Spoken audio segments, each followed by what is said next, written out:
Virtual Tom.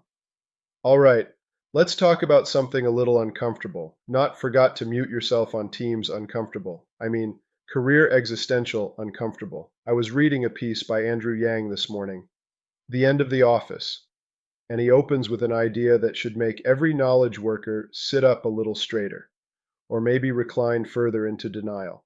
He basically says, this isn't theoretical anymore.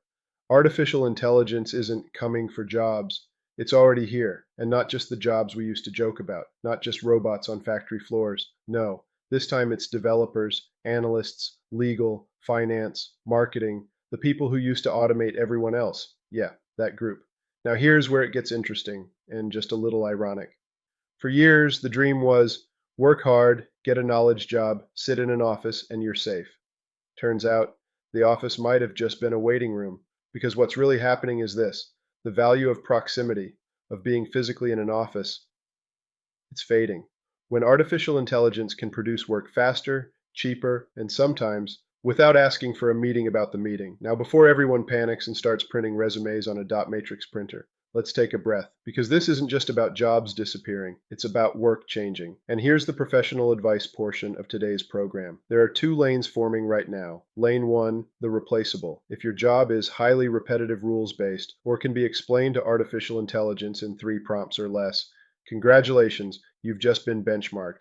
Lane 2, the irreplaceable, for now. This is where humans still win: judgment, context, relationships, accountability, and my personal favorite, explaining to leadership why the artificial intelligence hallucinated a compliance report. Because at the end of the day, artificial intelligence doesn't own the outcome. You do. Now, Yang's tone in the article is actually a bit somber. He talks about people already feeling obsolete, developers, even physicists, looking at artificial intelligence and thinking, wait, what's left for me? That's not fear-mongering, that's early signal. So what do? Here's the practical part. 1.